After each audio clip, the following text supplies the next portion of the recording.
दोस्तों, इस कहानी के माध्यम से जानते हैं कि क्यों श्री कृष्ण और राधा का विवाह नहीं हुआ।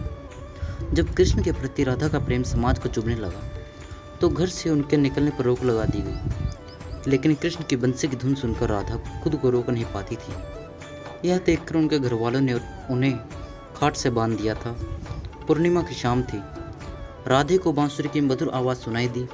उन्हें लगने लगा कि अपने शरीर को छोड़कर बस वहाँ चली जाए। कृष्ण को राधा की इच्छा और पीड़ा का एहसास हुआ जिससे वह गुजर रही थी।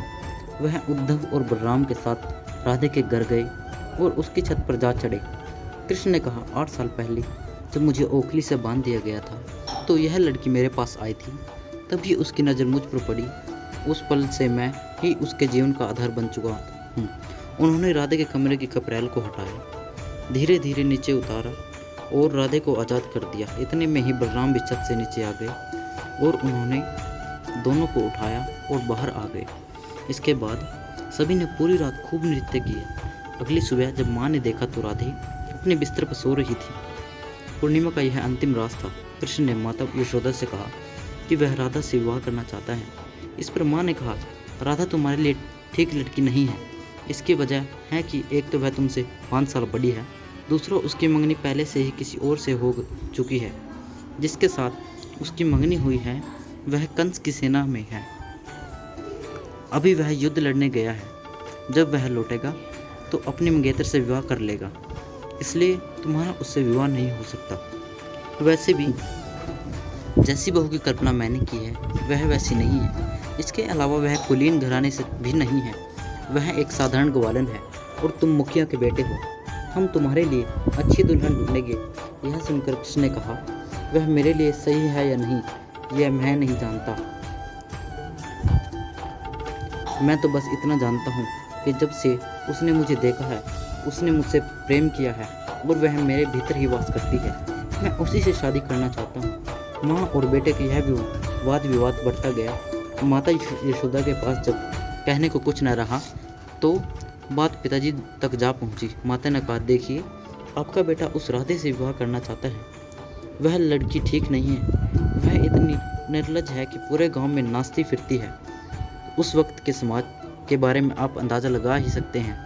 कृष्ण के पिता नंद बड़े नरम दिल के थे, अपने पुत्र से बेहद प्रेम करते थे। उन्होंने कृष्ण से इस बारे में बात की, लेकिन कृष्ण ने उनसे भी अपनी बात मनवाने की जिद की। ऐसे में नंद को लगा कि अब कृष्ण को गुरु के पास ले जाना चाहिए, वहीं उसे समझाएंगे। गर्गाचार्य और उनके शिष्य संदीपनी कृष्ण के गुरु थे। गुरु ने कृष्ण को समझाया, तुम्हारे जीवन का उद्देश्य अलग है। इस बात की भविष्यवाणी हो चुकी है कि तुम मुक्तिदाता हो। इस संसार में तुम ही धर्म के रक्षक हो। तुम्हें इस ग्वालन से विवाह नहीं करना है। तुम्हारा एक खास लक्ष्य है। कृष्ण बोले, यह कैसा लक्ष्य है गुरुदेव? अगर आप चाहते हैं कि मैं धर्म की स्थापना करूं, तो क्या इस अभियान की शुरुआत मैं इस अधर्म के साथ करूं? आप समाज में धार्मिकता और साधुता स्थापित करने की बात कर रहे हैं। क्या यह सही है कि इस अभियान की शुरुआत एक गलत काम से की जाए? गुरु गर्गाचार्य ने कहा, धर्म विरुद्ध काम करने के लिए तुमसे किसने कहा? कृष्ण ने कहा, 8 साल पहले जब मुझे ओखली से बांध दिया गया था तो यह लड़की मेरे पास आई थी। तभी उसकी नज़र मुझ पर पड़ी। कृष्ण ने कहा, नहीं, मैं बढ़ा चढ़ाकर नहीं बता रहा हूँ, यही सच है।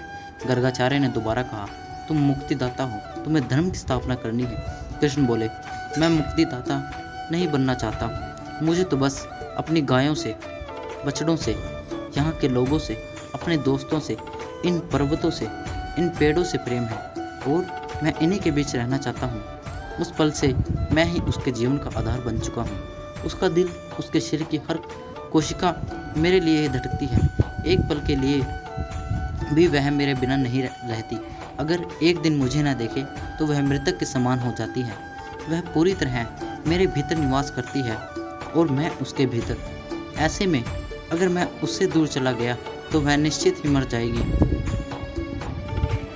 मैं आपको बताना चाहता हूँ कि जब सांपों वाली घटना हुई, अगर मैं वहीं मर जाता तो गांव में दुख तो बहुत से लोगों को होता, लेकिन राधे वहीं अपने प्राण त्याग देती। देखो, हर कोई सोचता है कि कृष्ण अजय है, वह मर नहीं सकते, लेकिन खुद कृष्ण अपनी नश्वरता के प्रति पूरी तरह सजग थे। गर्गाचार्य ने कहा, तुम्हें नहीं लगता तुम पूरी घटना को कुछ ज़्यादा ही बढ़ा चढ़ाकर बता रहे हो? कृष्ण ने कहा, नहीं, मैं बढ़ा चढ़ाकर नहीं बता रहा, यही सच है। गर्गाचार्य ने दोबारा कहा, तुम मुक्तिदाता हो, तुम्हें धर्म की स्थापना करनी है। कृष्ण बोले, मैं मुक्तिदाता नहीं बनना चाहता, मुझे तो बस अपनी गायों से, बछड़ों से, यहाँ के लोगों से, अपने दोस्तों से, इन पर्वतों से, इन पेड़ों से प्रेम है और मैं इन्हीं के बीच रहना चाहता हूँ। यह सब सुनने के बाद गर्गाचार्य को लगा कि अब समय आ गया है कि कृष्ण को उनके जन्म की सच्चाई बताई दी जाए। और ऐसे राधा और कृष्ण की प्रेम गाथा का अंत हुआ। अगर आपको गाथा अच्छी लगी हो तो कृपया लाइक, शेयर एंड सब्सक्राइब जरूर करें।